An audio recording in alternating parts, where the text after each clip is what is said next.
Vivez-vous la vie chrétienne authentique qui mène au salut éternel? Dans cette vidéo révélatrice, nous explorons les 7 types de chrétiens qui n'entreront pas au ciel, révélant des vérités bibliques cruciales que chaque croyant doit entendre. Avec de puissantes références tirées des Écritures et des aperçus approfondis des enseignements de Jésus, cette vidéo mettra au défi votre compréhension de la foi, de l'obéissance, du pardon et de l'amour. Nous abordons des sujets tels que les dangers de l'amour de l'argent et des biens matériels, l'importance cruciale du pardon et la façon dont le fait de s'efforcer de plaire au monde plutôt qu'à Dieu peut vous égarer. Nous discutons également des conséquences de continuer à pécher délibérément, de vivre avec une foi tiède, de manquer d'amour pour les autres et de ne pas tenir compte des lois de Dieu. Que vous soyez un chrétien chevronné ou un nouveau venu dans votre foi, cette vidéo fournit des conseils pratiques et une sagesse spirituelle pour vous aider à réaligner votre cœur et votre vie sur la volonté de Dieu. Rejoignez-nous pour réfléchir à ce que signifie être un véritable disciple du Christ en 2024, où les pressions et les distractions de la société sont plus grandes que jamais. Apprenez à renforcer votre relation avec Dieu, à éviter les pièges spirituels et à vivre d'une manière qui l'honore. Si vous cherchez un sens plus profond à votre foi et que vous voulez vous assurer que votre vie est vraiment agréable à Dieu, cette vidéo est pour vous. N'oubliez pas de vous abonner, d'aimer et de partager avec vos amis et votre famille pour diffuser la vérité et grandir ensemble dans la foi. Aidons-nous les uns les autres sur le chemin de la vie éternelle en suivant l'exemple d'amour, de pardon et d'obéissance du Christ. Mots-clés: vie chrétienne 2024. Qui n'entrera pas au ciel? 7 types de chrétiens, vérité biblique, pardon dans le christianisme, amour et bonté, plaire à Dieu contre plaire au monde, péché et repentance, vraie foi en Jésus, obéir aux lois de Dieu, foi chrétienne, croissance spirituelle, salut en 2024, vie éternelle avec le Christ. Bienvenue dans la vidéo d'aujourd'hui, où nous allons plonger en profondeur dans une question à la fois stimulante et cruciale pour quiconque s'efforce de vivre une vie chrétienne authentique. Qui sont les 7 types de chrétiens qui n'entreront pas au ciel? À première vue, ce sujet peut sembler lourd, mais il est essentiel. Pourquoi? Parce qu'il touche au cœur même de ce que signifie suivre le Christ. Dans un monde où le christianisme n'est parfois plus qu'une étiquette ou un rituel du dimanche, il est facile de négliger le cœur de notre foi. Il ne s'agit pas seulement de dire que nous croyons en Dieu ou d'assister aux services religieux, mais de notre façon de vivre, de la façon dont nous traitons les autres et de savoir si notre vie reflète les enseignements de Jésus dans tous les aspects. Prenez un moment pour imaginer cela. Vous vous préparez pour un grand voyage, un voyage qui pourrait définir votre avenir. Vous avez fait vos valises, tracé votre itinéraire et vous vous sentez prêt. Mais soudain, alors que vous vous trouvez à la porte d'embarquement, l'agent de sécurité vous dit qu'il y a quelque chose dans vos bagages qui pourrait vous empêcher de monter à bord de l'avion. Que feriez-vous alors? Vous vous disputeriez ou ouvririez-vous immédiatement cette valise, prêt à jeter tout ce qui pourrait vous retenir? Le voyage vers le ciel n'est pas différent.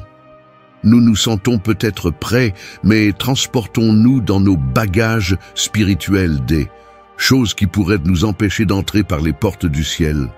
Jésus lui-même a averti que tous ceux qui crient « Seigneur, Seigneur » n'entreront pas dans le royaume des cieux, mais seulement ceux qui font la volonté de mon Père qui est dans les cieux.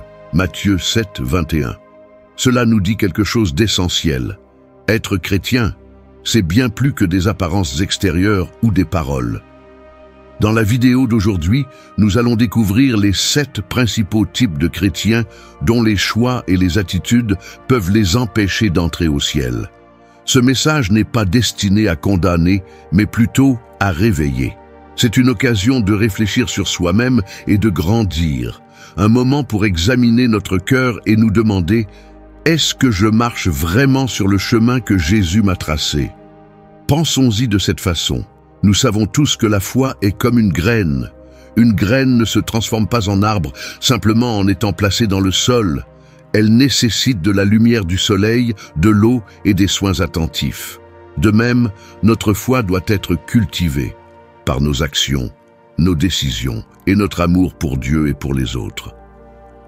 Tout comme un arbre aux racines superficielles ne peut pas résister aux tempêtes, une foi qui n'est pas fondée sur un véritable discipulat ne résistera pas à l'épreuve lorsque les défis, les tentations et les épreuves de la vie se présenteront à nous. L'une des raisons pour lesquelles cette discussion est si importante est qu'elle remet en question la notion de christianisme confortable. Dans notre monde moderne, il est tentant de croire que tant que nous sommes de bonnes personnes, selon les normes de la société, tout ira bien. Mais la Bible nous appelle à un standard plus élevé, qui n'est pas basé sur l'approbation humaine, mais sur la vérité de Dieu. Il ne suffit pas de suivre les mouvements de la foi sans vraiment accepter la transformation que le Christ offre. Le christianisme n'est pas seulement une étiquette que nous portons, mais un style de vie que nous vivons chaque jour.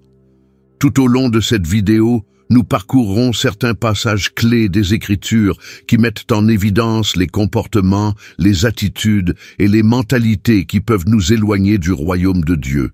Des comportements qui, s'ils ne sont pas corrigés, pourraient nous empêcher de vivre la plénitude de la vie éternelle avec lui.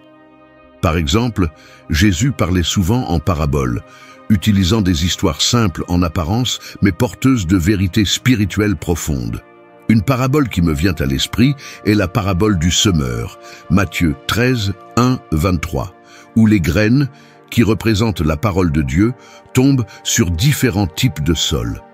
Certaines graines sont rapidement arrachées, d'autres commencent à pousser mais sont étouffées par les épines, tandis que d'autres tombent sur une bonne terre et produisent une récolte abondante. Cette parabole est un miroir de notre vie spirituelle. Sommes-nous la bonne terre, prêts à nourrir notre foi, ou laissons-nous les distractions et les soucis de ce monde étouffer ce que Dieu a planté en nous? Au fur et à mesure que nous avançons, chacun des 7 types de chrétiens dont nous parlerons représente différents défis pour notre foi. Certaines peuvent être évidentes, tandis que d'autres peuvent être plus subtiles. Peut-être vous reconnaîtrez-vous ou quelqu'un que vous connaissez dans l'une de ces catégories, et ce n'est pas grave. Il ne s'agit pas de jugement, mais de croissance. La grâce de Dieu est toujours disponible, mais il nous appelle aussi à nous examiner nous-mêmes, à travailler à notre salut avec crainte et tremblement. Philippiens 2, 12. Si nous abordons cette conversation avec humilité, elle peut être le tournant qui nous permet de réaligner notre cœur sur la volonté de Dieu. Et c'est là que réside la beauté de la marche chrétienne. Il ne s'agit pas d'être parfait, mais de chercher constamment à se rapprocher de celui qui est parfait, Jésus-Christ. Alors que nous nous lançons ensemble dans ce voyage, je vous encourage à garder le cœur et l'esprit ouverts. Écoutez attentivement chaque point, non seulement pour identifier les défauts, mais pour découvrir les domaines dans lesquels nous pouvons tous nous rapprocher du dessein de Dieu pour nos vies. Les enjeux sont éternels, mais la récompense dépasse tout ce que nous pouvons imaginer. Une vie passée en présence de notre Sauveur. À la fin de cette vidéo, j'espère que vous vous sentirez encouragé, éclairé et inspiré à vivre votre foi avec une passion et un engagement renouvelés. Après tout, le but n'est pas seulement d'éviter les erreurs, mais de rechercher la sainteté, de refléter l'amour, la miséricorde et la justice du Christ dans tout ce que nous faisons. Restez avec nous, car ce dont nous sommes sur le point de discuter pourrait bien être le réveil spirituel dont vous ne saviez pas avoir besoin. Commençons maintenant ce voyage de découverte, en commençant par le premier type de chrétien qui risque de manquer le ciel. Et comment nous pouvons nous assurer que nos vies sont alignées avec le plan ultime de Dieu pour nous. Le premier type de chrétien qui n'entrera pas au ciel est celui qui aime l'argent et les biens matériels. Dans le monde d'aujourd'hui, il n'est pas rare de voir le christianisme et la richesse si étroitement liés que, pour beaucoup, ils semblent indissociables. La prospérité est souvent présentée comme un signe de faveur divine. S'il est vrai que Dieu ne souhaite pas que ses enfants vivent dans la misère ou la ruine, la Bible dresse un tableau différent de la relation entre la foi et la richesse matérielle. Jésus a fait l'une de ses déclarations les plus surprenantes et les plus controversées sur la richesse dans l'évangile de Matthieu, chapitre 19. Il a dit « Il est plus facile à un chameau de passer par le trou d'une aiguille qu'à un riche d'entrer dans le royaume des cieux. » Cette déclaration a ébranlé ses disciples et continue de nous interpeller aujourd'hui. Que voulait dire Jésus par là? Est-ce que posséder des richesses est intrinsèquement mauvais? La réponse est non. Il n'y a rien de mal à être riche ou à posséder des biens matériels. En fait, Dieu est le propriétaire de toutes choses. La Bible dit qu'il est le Seigneur de tous les trésors, de l'or et de l'argent, et qu'il peut bénir qui il veut. Le problème, cependant, réside dans l'amour de l'argent. Le danger surgit lorsque notre cœur est attaché à nos possessions, lorsque notre désir de richesse l'emporte sur notre désir de Dieu.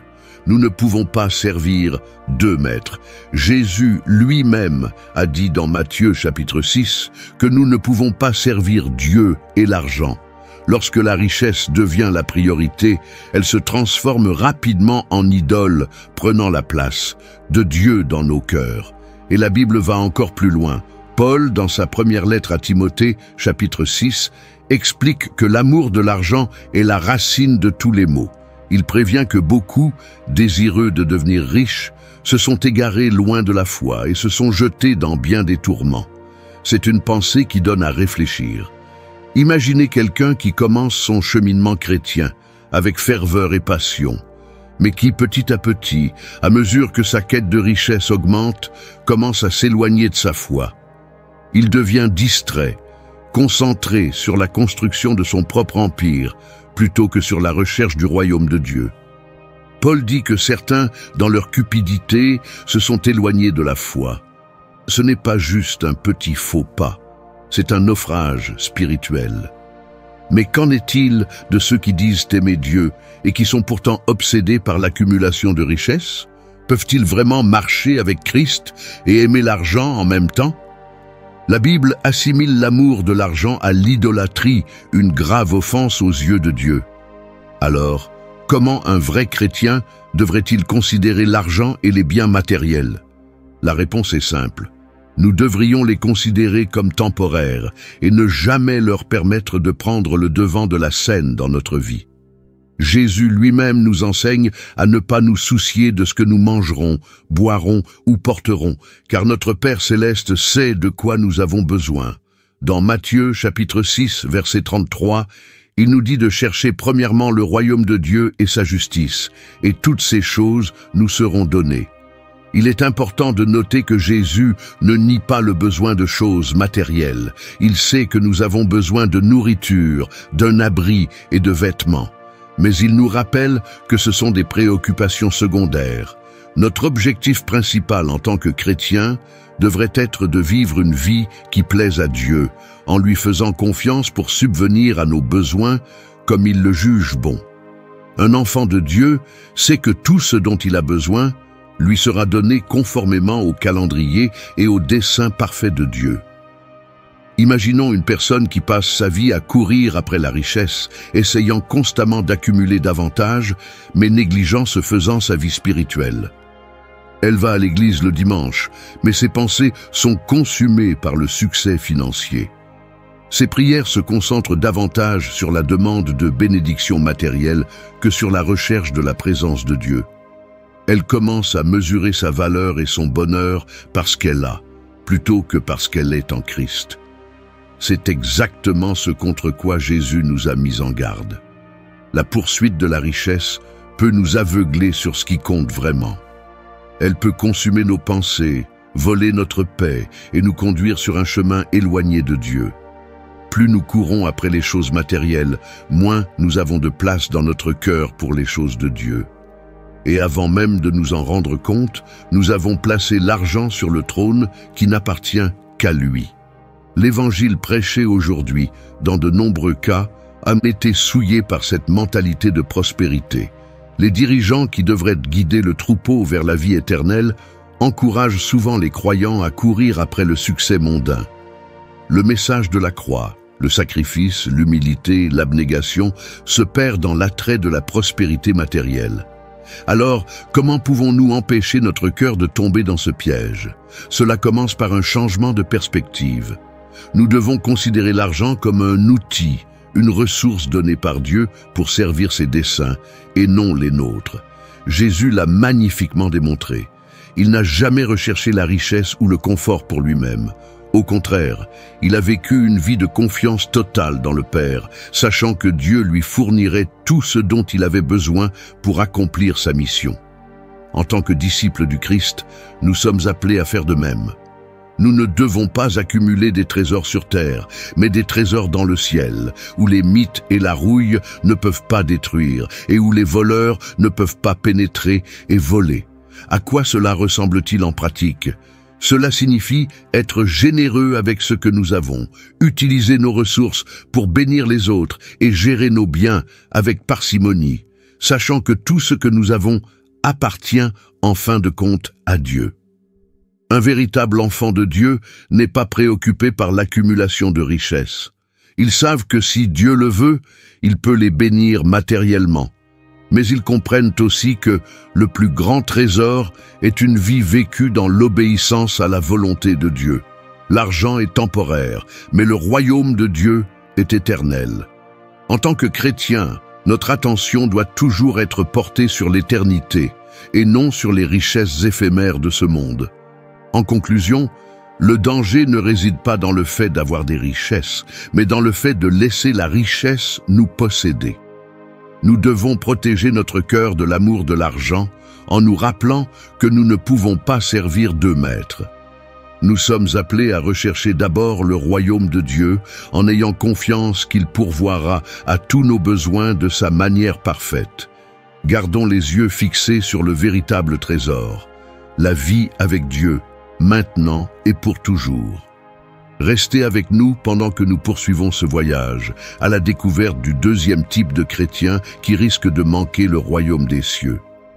Le deuxième type de chrétien qui n'entrera pas au ciel est celui qui ne pardonne pas aux autres. Le pardon n'est pas seulement une suggestion dans la foi chrétienne, c'est un principe fondamental, un reflet du cœur même de l'Évangile. Jésus l'a clairement exprimé dans l'Évangile de Matthieu, chapitre 6, versets 14 et 15, lorsqu'il a dit « Si vous pardonnez aux hommes leurs offenses, votre Père céleste vous pardonnera aussi. Mais si vous ne pardonnez pas aux hommes, votre Père ne vous pardonnera pas non plus vos offenses. » Cet enseignement est l'un des aspects les plus directs et peut-être les plus difficiles de la vie de disciple du Christ. Il nous rappelle que le pardon que nous recevons de Dieu est intimement lié au pardon que nous offrons aux autres. En d'autres termes, si nous refusons de pardonner à ceux qui nous ont fait du tort, nous perdons nous-mêmes le pardon de Dieu. Pensez à la puissance de cette affirmation. Toute notre foi repose sur le principe que Dieu nous pardonne, que malgré nos péchés, nos échecs et nos erreurs, sa grâce nous couvre. Mais imaginez que vous vous trouviez un jour devant Dieu et que vous réalisiez que nous avons refusé aux autres ce dont nous avions désespérément besoin pour nous-mêmes, la grâce et le pardon. Pour saisir l'importance de cela, nous devons considérer ce que Jésus a fait pendant sa crucifixion. Alors qu'il était pendu à la croix, souffrant pour les péchés du monde, il a regardé ceux-là même qu'il avait battus, moqué de lui et cloué sur la croix. Et il a dit « Père, pardonne-leur, car ils ne savent pas ce qu'ils font. » Luc chapitre 23, verset 34. Jésus, au milieu de sa plus profonde douleur, a accordé son pardon à ceux qui avaient causé sa souffrance. Si Jésus, le Fils de Dieu, a pu pardonner à ce moment-là, comment pouvons-nous, en tant que ses disciples, justifier de garder rancune et de refuser de pardonner aux autres? Pourtant, pour beaucoup, le pardon est incroyablement difficile. Peut-être avez-vous été profondément blessé par un proche, un membre de votre famille, un ami ou même un autre chrétien. La douleur peut sembler trop vive, l'offense trop grande. Vous vous demandez peut-être comment leur pardonner après ce qu'ils ont fait, mais en réalité, pardonner ne signifie pas nier la douleur ou prétendre que la blessure n'a jamais eu lieu. Il s'agit de choisir de laisser tomber l'amertume, de renoncer au désir de vengeance et de croire que Dieu est le juge ultime qui traitera chaque tort. Lorsque nous refusons de pardonner, c'est comme si nous portions un lourd fardeau. Le poids du manque de pardon affecte non seulement notre relation avec la personne qui nous a fait du tort, mais aussi notre relation avec Dieu. L'amertume et le ressentiment construisent des murs dans nos cœurs, des murs qui nous empêchent de vivre pleinement l'amour et la grâce de Dieu. C'est comme boire du poison et s'attendre à ce que l'autre personne souffre. La seule personne qui souffre vraiment du manque de pardon, c'est nous-mêmes. Il existe une parabole puissante que Jésus a racontée dans l'évangile de Matthieu, au chapitre 18, qui illustre parfaitement cette vérité. Il s'agit de la parabole du serviteur impitoyable. Dans cette histoire, un roi pardonne à son serviteur une dette énorme, une somme si importante que le serviteur ne pourrait jamais la rembourser. Mais après avoir été pardonné, ce serviteur refuse de pardonner à un autre serviteur qui lui doit une dette bien moindre. Lorsque le roi entend cela, il est furieux et jette le serviteur impitoyable en prison en disant « N'aurais-tu pas dû avoir pitié de ton compagnon de service comme j'ai eu pitié de toi ?» Cette parabole nous fait comprendre que nous aussi avons été pardonnés d'une dette que nous ne pourrions jamais rembourser, notre péché. Dieu, dans sa miséricorde, a effacé l'ardoise. Mais si nous nous retournons ensuite et refusons d'étendre cette même miséricorde aux autres, nous révélons que nous n'avons pas vraiment compris la profondeur de la grâce de Dieu. Vous voyez, le pardon n'est pas seulement un acte d'obéissance, c'est un reflet de l'Évangile lui-même. Une personne qui ne peut pas pardonner est quelqu'un qui n'a pas pleinement saisi l'ampleur du pardon qu'elle a reçu de Dieu. Chaque jour, nous sommes privés de sa gloire, mais ses miséricordes se renouvellent chaque matin. Comment alors pouvons-nous refuser la miséricorde aux autres? Il est important de comprendre que le pardon n'est pas un sentiment, c'est un choix. Vous n'avez peut-être pas envie de pardonner à quelqu'un et c'est normal. Mais le pardon est un acte de volonté, une décision de libérer l'offenseur et de faire confiance à Dieu quant à l'issue.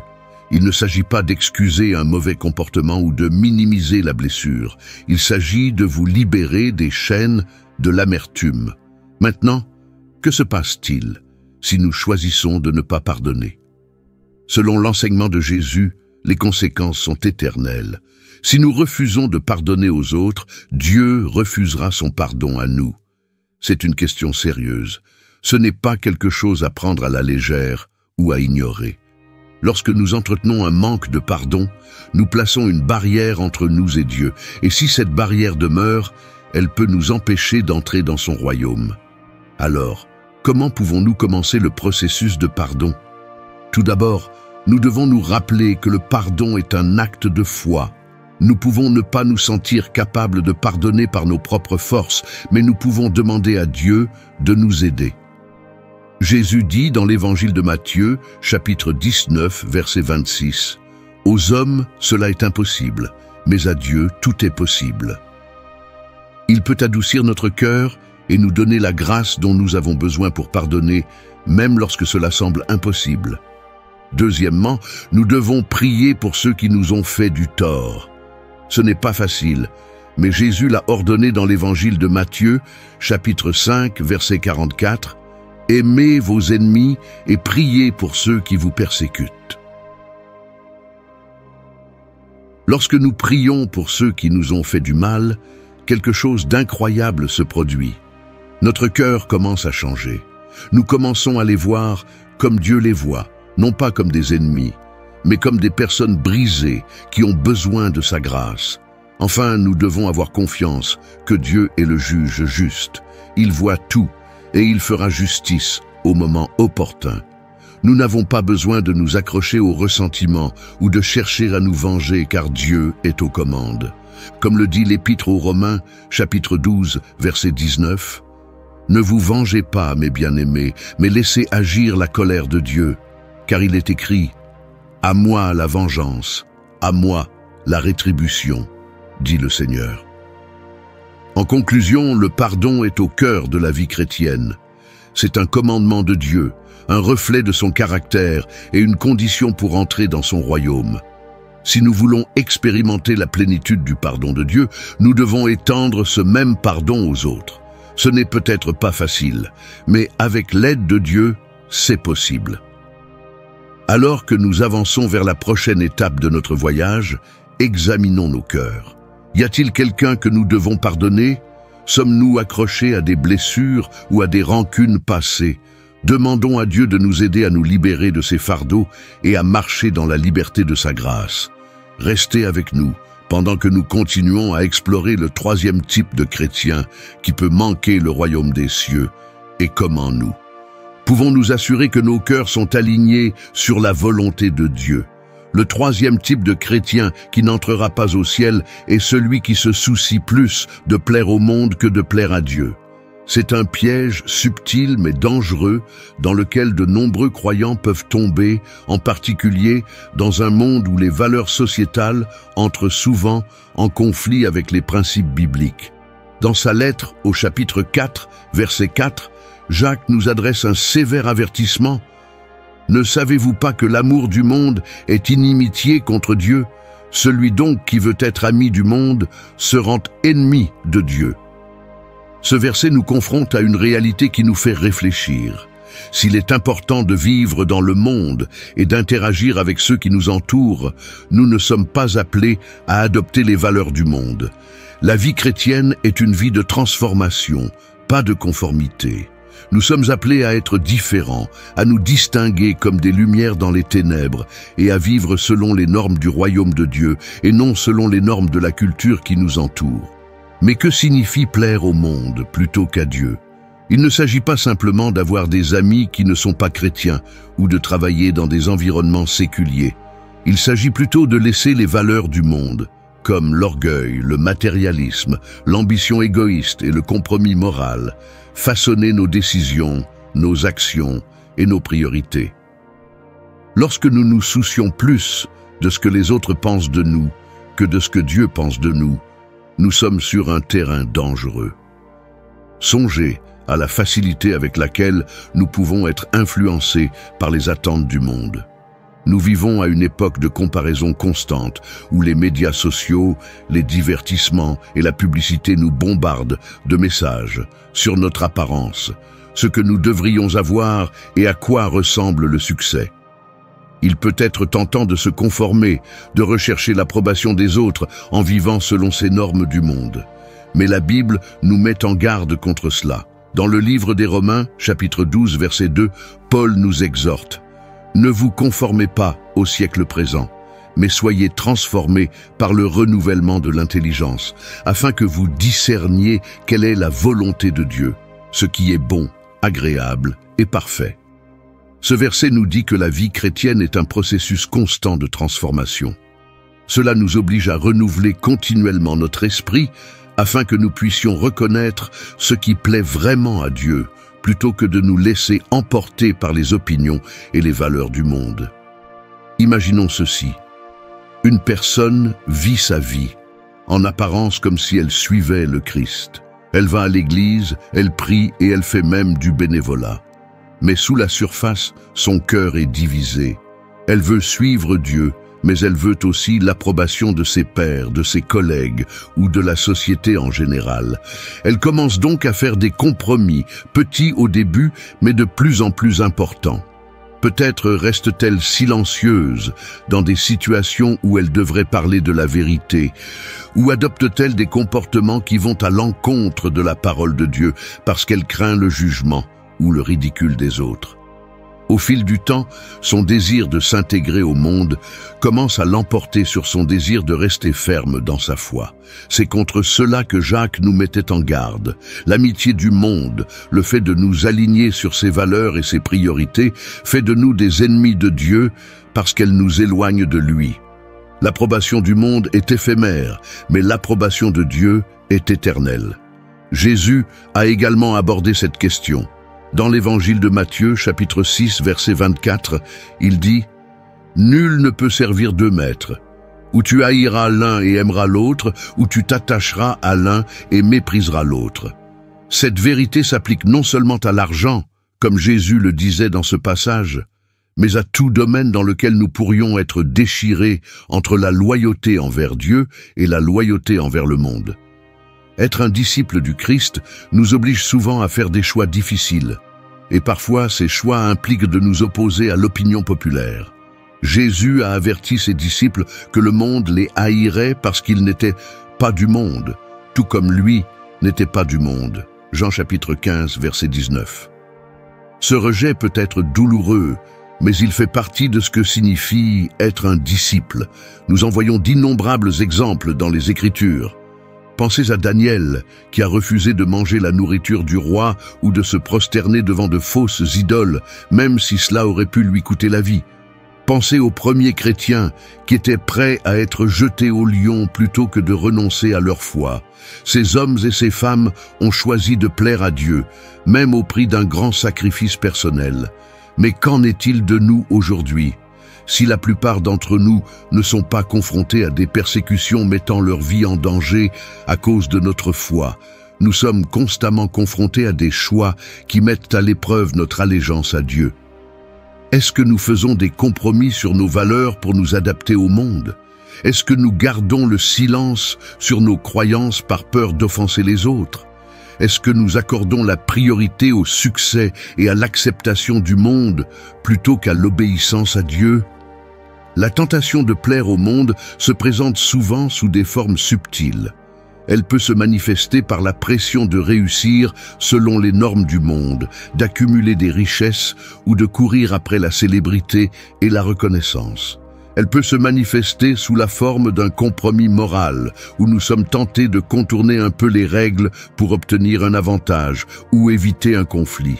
Elle peut même se manifester dans nos relations, où nous pouvons craindre le rejet ou l'aliénation si nous restons fermes dans notre foi. Cependant, Jésus nous appelle à un niveau plus élevé. Dans l'évangile de Matthieu, chapitre 5, verset 16, il dit « Que votre lumière brille devant les hommes, afin qu'ils voient vos bonnes œuvres et glorifient votre Père qui est dans les cieux. » Notre vie est censée refléter la lumière du Christ et non pas nous fondre dans les ténèbres. Nous sommes appelés à être sel et lumière, à influencer le monde pour la gloire de Dieu, et non à être influencés par le monde. Alors, comment résister à la tentation de plaire au monde? Cela commence par un engagement ferme à mettre Dieu en premier dans tous les domaines de notre vie.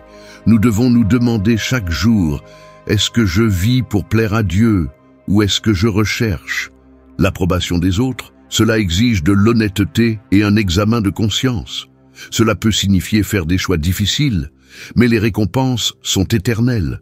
En tant que chrétiens, nous devons également nous entourer d'une communauté de croyants qui nous encourageront et nous mettront au défi de rester fidèles à notre foi.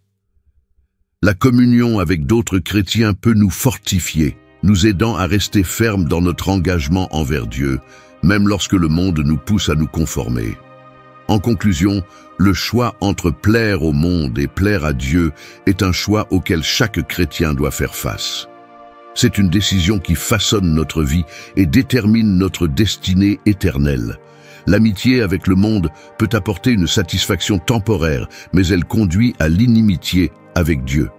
D'un autre côté, choisir de vivre pour Dieu, même lorsque c'est difficile, apporte la promesse de la vie éternelle avec lui. Alors que nous poursuivons ce voyage, examinons nos cœurs et nos motivations. Vivons-nous pour plaire à Dieu ou recherchons-nous l'approbation du monde? Engageons-nous à vivre une vie qui honore Dieu par-dessus tout, sachant que son approbation est la seule qui compte vraiment. Restez avec nous pendant que nous passons à la partie suivante, où nous explorerons le 4e type de chrétien qui peut manquer le royaume des cieux. Le 4e type de chrétien qui n'entrera pas au ciel est celui qui continue à pécher délibérément et consciemment. C'est l'un des avertissements les plus sérieux de la Bible, et il aborde le cœur de notre relation avec Dieu. Bien que nous soyons tous imparfaits et privés de sa gloire, il existe une nette différence entre quelqu'un qui trébuche dans le péché et quelqu'un qui choisit délibérément et avec persistance de vivre dans la désobéissance. Le livre des Hébreux, chapitre 10, versets 26 à 27, donne un avertissement clair et qui donne à réfléchir.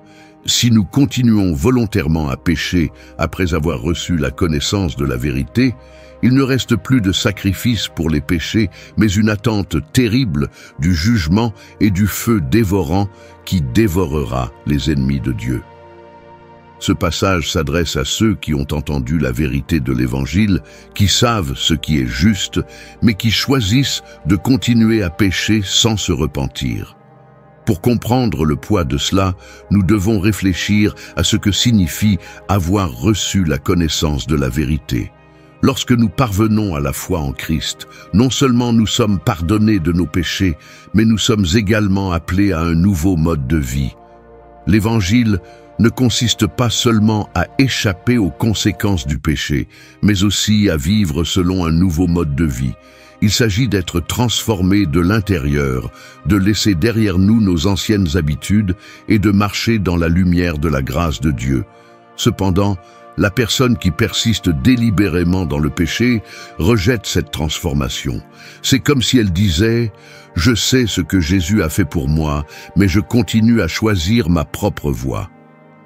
Il ne s'agit pas ici d'un faux pas occasionnel ou d'un moment de faiblesse que tous les croyants connaissent. Il s'agit d'un style de vie de péché, d'une décision consciente d'ignorer les commandements de Dieu et de suivre les désirs de la chair. Considérez cela ainsi. Imaginez qu'on vous offre un cadeau inestimable, quelque chose d'une valeur immense, et qu'on vous dise que ce cadeau est destiné à changer votre vie pour toujours. Au lieu de le chérir, vous le jetez de côté et agissez comme s'il n'avait aucune valeur. Voilà ce qui arrive quand nous continuons à vivre dans le péché après avoir reçu la connaissance de l'Évangile. Nous traitons le précieux sacrifice de Jésus avec dédain, comme s'il n'avait que peu d'importance. La Bible dit clairement que le sacrifice du Christ sur la croix a eu lieu une seule fois. Hébreux chapitre 9, verset 28 dit « Christ s'est sacrifié une seule fois pour enlever les péchés de plusieurs. Sa mort a payé le prix de nos péchés, et ce sacrifice n'est pas quelque chose qui peut être répété. Mais si nous piétinons ce sacrifice en continuant à vivre dans la désobéissance volontaire, il ne reste plus aucun autre sacrifice pour couvrir nos péchés. C'est pourquoi le passage d'Hébreux parle d'une attente redoutable du jugement pour ceux qui persistent dans un tel style de vie. Cela ne signifie pas que les chrétiens doivent vivre une vie parfaite et sans péché pour entrer au ciel. Nous luttons tous contre le péché et la Bible nous rappelle que si nous confessons nos péchés, il est fidèle et juste pour nous les pardonner et pour nous purifier de toute injustice. 1 Jean chapitre 1 verset 9. La clé ici est la repentance. Lorsqu'un véritable disciple de Christ pêche, il est convaincu par le Saint-Esprit et conduit à la repentance. Il ne persiste pas dans le péché sans réfléchir. Au contraire, il recherche le pardon et s'efforce de s'en détourner. Le danger survient lorsque le cœur d'une personne s'endurcit au péché, lorsqu'elle ne ressent plus le poids de la conviction ou le besoin de se repentir. Cet endurcissement peut se produire progressivement. Au début, il peut s'agir d'un petit compromis. Un mensonge ici, une mauvaise décision là. Mais au fil du temps, ces petits compromis s'accumulent et la personne devient insensible à la voix du Saint-Esprit. Elle commence à justifier ses actes, se persuader que ce n'est pas si grave ou que Dieu ne s'en souciera pas. C'est la pente glissante du péché délibéré. Jésus en parle dans l'Évangile de Matthieu, chapitre 7, verset 23, lorsqu'il nous prévient que beaucoup lui diront au jour du jugement « Seigneur, Seigneur, n'avons-nous pas prophétisé par ton nom? N'avons-nous pas chassé des démons par ton nom? N'avons-nous pas fait beaucoup de miracles ?» Mais il répondra « Je ne vous ai jamais connu.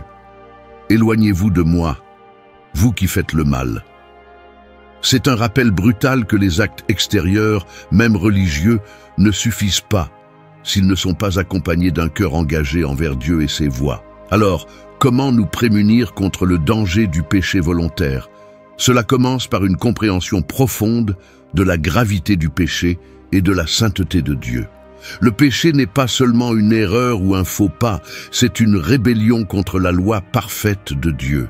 Lorsque nous saisissons vraiment le prix de notre péché, le fait qu'il a fallu la vie de Jésus, le Fils de Dieu, pour nous racheter, nous commençons à le voir pour ce qu'il est vraiment. Nous ne pouvons pas traiter le péché à la légère ou l'excuser comme quelque chose d'insignifiant. Nous devons également rester sensibles à la conviction du Saint-Esprit. Le Saint-Esprit est donné aux croyants pour nous guider, nous conduire dans toute la vérité et nous convaincre de péché. Lorsque nous ressentons cette conviction, nous devons réagir rapidement. Plus nous ignorons la voix de l'Esprit, plus il devient difficile de l'entendre. La repentance devrait faire partie intégrante de notre marche avec Christ, et non pas quelque chose que nous faisons seulement lorsque nous avons touché le fond. Chaque jour, nous devrions examiner notre cœur et demander à Dieu de nous révéler tout domaine de péché ou de désobéissance. Il est également essentiel de se rappeler que nous ne pouvons pas combattre le péché par nous-mêmes. Nous avons besoin de la force et de la grâce de Dieu pour surmonter les tentations et les faiblesses auxquelles nous sommes confrontés. C'est pourquoi il est important de rester connecté à Dieu par la prière, la lecture de sa parole et la communion avec d'autres croyants. Ces pratiques aident à garder notre cœur doux et notre esprit concentré sur sa volonté. En conclusion, un chrétien qui continue à pécher délibérément et consciemment court un grave danger de passer à côté du royaume des cieux. Le sacrifice de Jésus est suffisant pour couvrir tous nos péchés, mais il doit être accompagné d'un cœur repentant et d'une vie qui cherche à honorer Dieu. Le péché volontaire est un rejet de ce sacrifice, et la Bible met en garde contre les graves conséquences pour ceux qui persistent dans ce péché. Alors que nous poursuivons notre cheminement à travers cette discussion, prenons un moment pour réfléchir. Y a-t-il des domaines dans notre vie où nous avons délibérément désobéi? Avons-nous ignoré la conviction du Saint-Esprit et justifié un comportement pécheur? C'est le moment de se tourner vers Dieu, de se repentir et de demander sa grâce pour vivre une vie qui lui plaise. Restez avec nous pendant que nous passons à la partie suivante, où nous explorerons le 5e type de chrétien qui risque de manquer le royaume des cieux, et comment nous pouvons nous assurer que nos vies sont alignées sur la volonté de Dieu. Le 5e type de chrétien qui n'entrera pas au ciel est celui qui manque de foi et de confiance en Christ. La foi est le fondement même de la vie chrétienne, et sans elle, nous ne pouvons pas plaire à Dieu. Hébreux chapitre 11, verset 6 nous rappelle « Sans la foi, il est impossible de lui être agréable, car il faut que celui qui s'approche de Dieu croie que Dieu existe et qu'il récompense ceux qui le cherchent. » La foi est plus qu'une simple croyance, c'est une confiance profonde en Dieu, en ses promesses et en le salut qu'il offre par Jésus-Christ. Mais que signifie manquer de foi et de confiance en Christ? Il ne s'agit pas simplement de douter de temps en temps ou d'être confronté à des moments de peur. Ce sont des expériences humaines naturelles. Il s'agit plutôt de vivre une vie où la foi en Christ est absente ou faible, où la personne compte sur elle-même, sur ses biens ou sur le monde qui l'entoure plutôt que sur Dieu. Ce type de chrétien peut prétendre croire en Christ, mais ses actions et ses décisions révèlent qu'il ne lui fait pas entièrement confiance. L'un des exemples les plus frappants de ce manque de foi se trouve dans le livre de l'Apocalypse, chapitre 3, où Jésus s'adresse à l'église de Laodicée. Il leur dit « Je connais tes œuvres, je sais que tu n'es ni froid ni bouillant. Je voudrais que tu sois l'un ou l'autre. Ainsi, parce que tu es tiède, ni froid ni bouillant, je vais te vomir de ma bouche. Tu dis « Je suis riche, je me suis fait des biens, et je n'ai besoin de rien. » Mais tu ne sais pas que tu es malheureux, misérable, pauvre, aveugle et nu. Apocalypse chapitre 3, versets 15 à 17. Cet avertissement à l'église de Laodicée est une puissante image d'une foi tiède, une foi qui n'est ni entièrement dévouée à Dieu, ni complètement rejetée. Ces chrétiens étaient à l'aise, comptant sur leur richesse et leur autosuffisance plutôt que de dépendre de Dieu. Ils croyaient avoir tout ce dont ils avaient besoin, mais en réalité, ils étaient spirituellement ruinés. Leur manque de foi et de confiance en Christ les avait rendus tièdes. Et Jésus a clairement indiqué que ce genre de foi était inacceptable. La leçon de Laodicée est un rappel brutal que la foi n'est pas facultative. Ce n'est pas quelque chose que nous pouvons mettre en veilleuse ou vers lequel nous ne nous tournons qu'en temps de crise. La vraie foi consiste à s'appuyer quotidiennement sur Dieu, à avoir constamment confiance en son plan, en sa providence et en sa grâce. Un chrétien qui n'a pas ce genre de foi est comme une branche détachée de la vigne. Elle se dessèche et meurt parce qu'elle ne reçoit plus la nourriture vivifiante qui vient du Christ. Voyons à quoi cela pourrait ressembler dans notre propre vie. Imaginez quelqu'un qui va régulièrement à l'église, participe à des activités chrétiennes et qui, extérieurement, semble être un croyant. Mais lorsque des difficultés surviennent, qu'il s'agisse d'une difficulté financière, d'une crise de santé ou d'un problème relationnel, il se tourne immédiatement vers ses propres ressources pour trouver des réponses. Il compte sur son intellect, son argent ou ses relations pour résoudre le problème, plutôt que de chercher Dieu dans la prière et de faire confiance à sa providence. C'est un état d'esprit dangereux, car il révèle que la foi de la personne repose davantage sur elle-même que sur Dieu. Bien qu'il n'y ait rien de mal à utiliser les ressources et les capacités que Dieu nous a données, nous devons d'abord et avant tout lui faire confiance pour nous guider et subvenir à nos besoins dans chaque situation. Si nous ne le faisons pas, nous disons essentiellement que nous ne croyons pas que Dieu est capable ou désireux de prendre soin de nous, et que le manque de foi peut nous empêcher de vivre pleinement ses promesses. Jésus lui-même a souvent abordé la question de la foi au cours de son ministère sur terre. Dans l'évangile de Matthieu, au chapitre 8, nous lisons l'histoire du centurion qui est venu vers Jésus pour lui demander de guérir son serviteur. La foi du centurion était si grande qu'il a dit à Jésus qu'il n'avait même pas besoin de venir chez lui. Il pouvait simplement dire un mot et le serviteur serait guéri. Jésus a été étonné par la foi de cet homme et a dit « En vérité, je vous le dis, je n'ai trouvé personne en Israël qui ait une aussi grande foi. » Matthieu, chapitre 8, verset 10. La confiance du centurion en Jésus était totale et par conséquent, son serviteur a été guéri. D'un autre côté, il y a eu aussi des moments où Jésus a réprimandé ses disciples pour leur manque de foi. Lorsqu'une tempête a menacé de faire chavirer leur bateau, les disciples ont paniqué, même si Jésus était avec eux. Il a calmé la tempête, mais ensuite il leur a demandé « Pourquoi avez-vous peur? N'avez-vous pas encore la foi ?» Marc chapitre 4, verset 40. Leur peur à ce moment-là révélait qu'ils n'avaient pas pleinement confiance dans la puissance et la présence de Jésus, bien qu'ils aient été témoins de ses miracles. C'est le même défi auquel nous sommes confrontés aujourd'hui. Il est facile de faire confiance à Dieu quand les choses vont bien, mais qu'en est-il lorsque les tempêtes de la vie arrivent? Paniquons-nous ou plaçons-nous notre foi en celui qui a le contrôle du vent et des vagues? Le manque de foi se manifeste souvent par l'inquiétude, l'anxiété et la peur. Jésus a abordé ce sujet dans l'évangile de Matthieu, chapitre 6, lorsqu'il a dit « Ne vous inquiétez pas pour votre vie de ce que vous mangerez, ni pour votre corps de quoi vous serez vêtus. La vie n'est-elle pas plus que la nourriture, et le corps plus que le vêtement?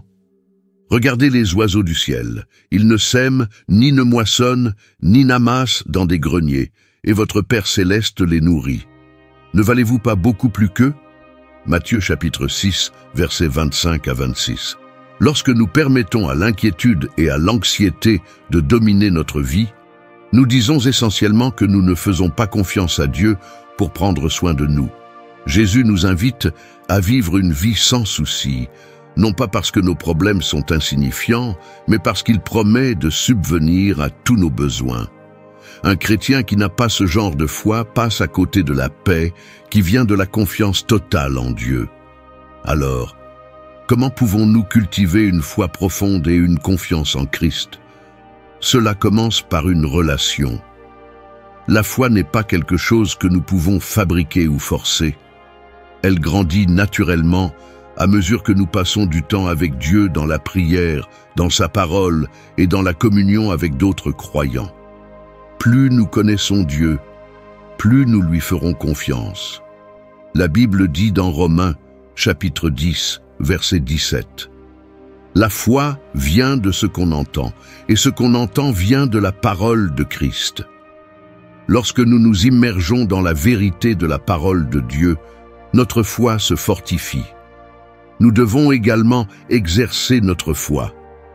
Tout comme les muscles se renforcent grâce à l'exercice, notre foi se renforce lorsque nous la mettons en action. Cela signifie avancer avec confiance, même lorsque nous ne savons pas quel sera le résultat. Cela signifie compter sur Dieu dans les petites choses comme dans les grandes, et apprendre à lui abandonner le contrôle. Enfin, nous devons avoir l'intention de reconnaître la fidélité de Dieu. Lorsqu'il répond à nos prières ou pourvoit à nos besoins de manière inattendue, nous devons en prendre note et lui rendre grâce. Cela construit une base de confiance, nous rappelant la bonté et la fiabilité de Dieu, même au milieu de l'incertitude. En conclusion, les chrétiens qui manquent de foi et de confiance en Christ risquent de passer à côté du royaume des cieux. La foi n'est pas une décision ponctuelle, c'est une marche quotidienne de dépendance envers Dieu. Sans cela, nous ne pouvons pas lui plaire et nous ne pouvons pas vivre pleinement la vie qu'il a pour nous. Mais lorsque nous choisissons de faire confiance au Christ, nous trouvons la paix, la provision et l'assurance de la vie éternelle avec lui. Alors que nous avançons dans notre voyage, posons-nous la question: est-ce que je fais vraiment confiance à Dieu dans tous les domaines de ma vie? Ou est-ce que je compte sur ma propre force et mes propres ressources? Puissions-nous chercher à approfondir notre foi en faisant confiance à celui qui est fidèle jusqu'à la fin. Restez avec nous pendant que nous continuons à explorer la partie suivante, où nous examinerons le 6e type de chrétien qui risque de manquer le royaume des cieux. Le 6e type de chrétien qui n'entrera pas au ciel est celui qui manque d'amour pour les autres et ne pratique pas la bonté. L'amour est au cœur de la foi chrétienne, et c'est le plus grand commandement donné par Jésus. Dans l'évangile de Matthieu, chapitre 22, versets 37 à 39, Jésus dit: « Tu aimeras le Seigneur ton Dieu de tout ton cœur, de toute ton âme et de toute ta pensée. C'est le grand et le premier commandement. Et voici le second qui lui est semblable: tu aimeras ton prochain comme toi-même. » Ces paroles soulignent qu'aimer les autres n'est pas une option pour les chrétiens, c'est une partie essentielle de la suite du Christ. Mais que signifie manquer d'amour? C'est plus que simplement ne pas montrer d'affection. Un chrétien qui manque d'amour est quelqu'un qui vit dans l'égocentrisme, se concentrant uniquement sur ses propres besoins et désirs tout en négligeant les besoins de ceux qui l'entourent. Cette personne peut professer la foi en Dieu, mais ses actions ou son absence d'action révèlent un cœur déconnecté du véritable esprit du Christ. L'apôtre Jean a abordé ce sujet dans sa première lettre, chapitre 4, verset 20, où il a écrit: « Si quelqu'un dit « J'aime Dieu » et qu'il hait son frère, il est un menteur, car celui qui n'aime pas son frère qu'il voit ne peut pas aimer Dieu qu'il ne voit pas. » C'est une déclaration puissante. Elle nous dit que notre amour pour Dieu est indissociable de notre amour pour les autres. Nous ne pouvons pas prétendre suivre le Christ si nous nourrissons de la haine ou de l'indifférence envers ceux qui nous entourent. Dans la parabole du bon Samaritain, que l'on trouve dans l'évangile de Luc, au chapitre 10, Jésus illustre ce que signifie aimer les autres. Dans cette histoire, un homme est battu et laissé pour mort sur le bord de la route. Plusieurs personnalités religieuses passent, ignorant son sort, mais un Samaritain, quelqu'un qui était considéré comme un étranger, s'arrête pour l'aider. Il panse les blessures de l'homme, l'emmène dans une auberge et paie ses soins. Cet acte de bonté, accompli sans aucune attente de récompense, est un exemple frappant de ce que signifie aimer son prochain. Le message de cette parabole est clair. L'amour n'est pas seulement un sentiment, c'est une action. Il nous oblige à sortir de notre zone de confort, à faire preuve de compassion envers ceux qui sont dans le besoin et à traiter les autres avec dignité et respect, peu importe qui ils sont ou ce qu'ils ont pu faire. L'amour, dans sa forme la plus pure, reflète le caractère du Christ, qui nous a aimés alors que nous étions encore pécheurs. Mais combien de fois, comme les personnages religieux de la parabole, fermons-nous les yeux sur la souffrance des autres? Combien de fois donnons-nous la priorité à notre propre emploi du temps, à notre commodité ou à notre confort, plutôt qu'à la possibilité de faire preuve de bonté et d'amour? Un chrétien qui n'aime pas son prochain est comme un arbre qui ne porte pas de fruits. L'apparence de la foi peut être là, mais le fruit qui prouve la foi fait défaut. Jésus a souligné l'importance de cela dans l'évangile de Matthieu, chapitre 25, versets 31 à 46, où il parle du jugement final. Il dit que lorsqu'il reviendra, il séparera les gens comme un berger sépare les brebis des chèvres. Il dira aux brebis, « Venez, vous qui êtes bénis de mon Père, prenez en héritage le royaume qui vous a été préparé depuis la création du monde. Car j'ai eu faim, et vous m'avez donné à manger, j'ai eu soif et vous m'avez donné à boire, j'étais étranger et vous m'avez accueilli, j'étais nu et vous m'avez habillé, j'étais malade et vous m'avez visité, j'étais en prison et vous êtes venus me voir. Les justes diront, Seigneur, quand avons-nous vu avoir faim et t'avons-nous donné à manger, ou avoir soif et t'avons-nous donné à boire? Et Jésus répondra, En vérité, je vous le dis, toutes les fois que vous avez fait cela à l'un de ces plus petits de mes frères, c'est à moi que vous l'avez fait.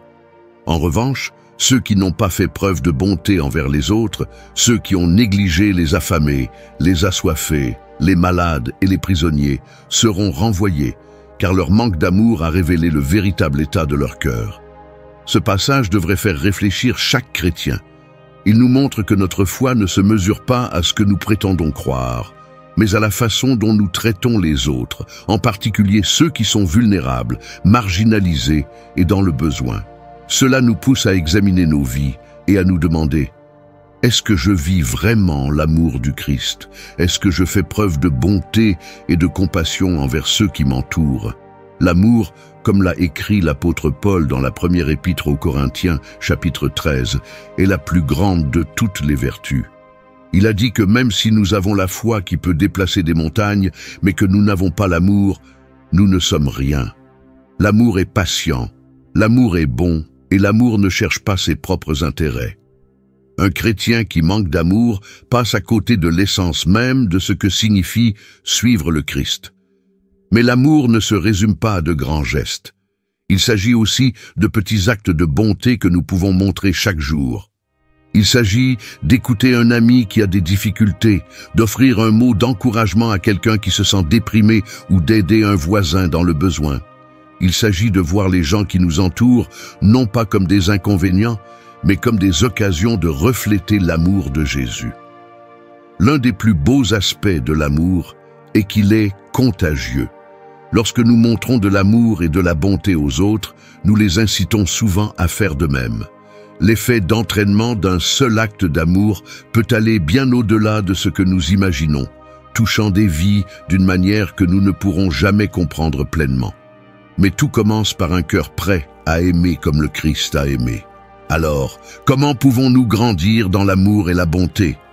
Cela commence par la prière. Nous devons demander à Dieu de remplir notre cœur de son amour, de nous donner les yeux pour voir les besoins des autres et d'adoucir notre cœur envers ceux qui peuvent être difficiles à aimer.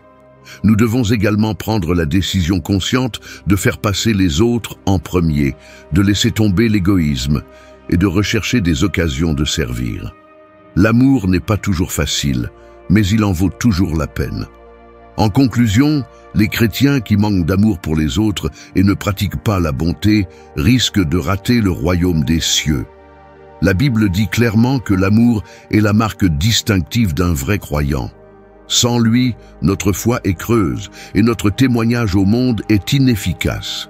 Mais lorsque nous choisissons d'aimer comme le Christ a aimé, nous accomplissons le plus grand commandement et rendons gloire à Dieu.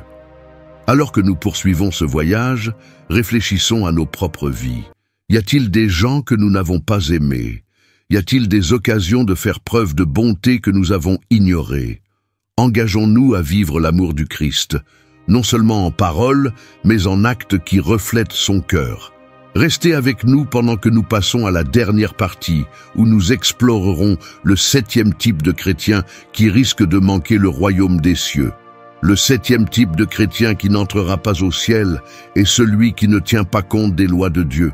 C'est une vérité difficile pour de nombreux croyants, en particulier dans un monde où le concept de grâce est souvent mal compris ou tenu pour acquis. S'il est vrai que nous sommes sauvés par la grâce au moyen de la foi et non par nos propres œuvres, comme il est dit dans Éphésiens chapitre 2, versets 8 et 9, cela ne signifie pas que les lois de Dieu sont sans importance ou obsolètes. Jésus lui-même a dit dans l'évangile de Matthieu, chapitre 5, verset 17, « Ne croyez pas que je sois venu pour abolir la loi ou les prophètes. Je suis venu non pour les abolir, mais pour les accomplir. » Lorsque nous parlons de ne pas tenir compte des lois de Dieu, nous ne faisons pas seulement référence à l'observance légaliste des règles. Au lieu de cela, nous nous attaquons à une attitude de cœur qui rejette ou minimise les commandements de Dieu. Un chrétien qui vit comme si les normes de Dieu n'avaient pas d'importance, ou qui choisit de manière sélective les parties de l'Écriture à suivre tout en ignorant les autres, risque de passer à côté du royaume des cieux. Dans le même passage de Matthieu, chapitre 5, Jésus poursuit en disant « En vérité, je vous le dis, tant que le ciel et la terre ne passeront pas, il ne disparaîtra pas de la loi un iota ni un point, jusqu'à ce que tout soit arrivé. C'est pourquoi, celui qui supprimera l'un de ses plus petits commandements, et qui enseignera aux hommes à faire de même, sera appelé le plus petit dans le royaume des cieux. Mais celui qui les observera et enseignera à les observer sera appelé grand dans le royaume des cieux. » Cela nous rappelle directement que l'obéissance à la parole de Dieu n'est pas facultative pour ceux qui suivent le Christ. Que signifie ignorer les lois de Dieu? Cela peut prendre de nombreuses formes. Certaines personnes rejettent ouvertement les enseignements moraux de la Bible, choisissant plutôt de vivre selon les valeurs du monde. D'autres prétendent suivre le Christ, mais vivent dans le péché habituel, trouvant des excuses à leurs actions et ignorant les enseignements clairs des Écritures.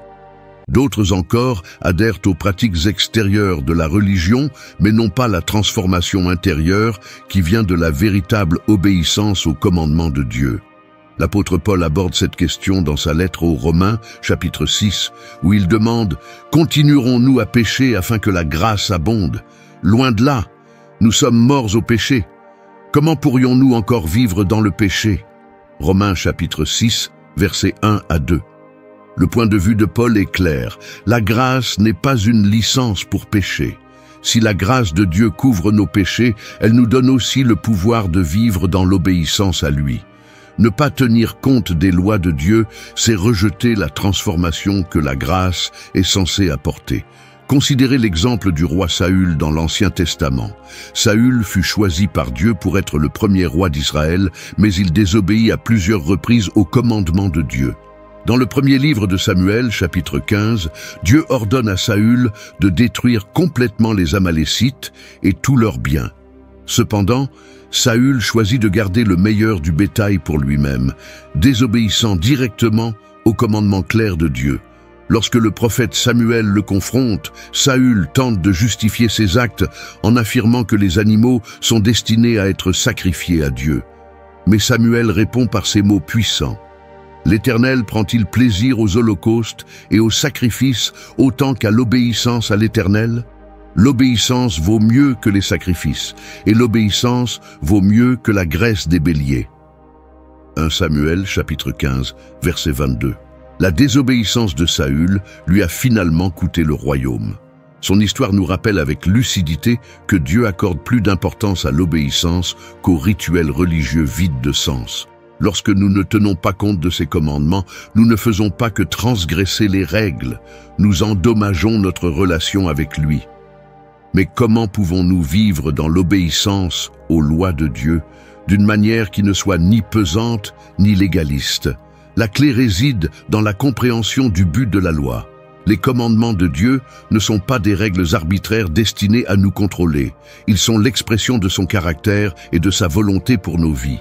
La loi nous montre ce qui est bien et ce qui est mal, mais elle nous montre aussi notre besoin de Christ. Comme il est dit dans Galates, chapitre 3, verset 24, « Ainsi la loi a été notre garde jusqu'à ce que vienne le Christ, afin que nous soyons justifiés par la foi. » Lorsque nous sommes en Christ, nous ne sommes plus sous la condamnation de la loi, mais nous sommes appelés à vivre selon l'Esprit, qui répond aux exigences de la loi.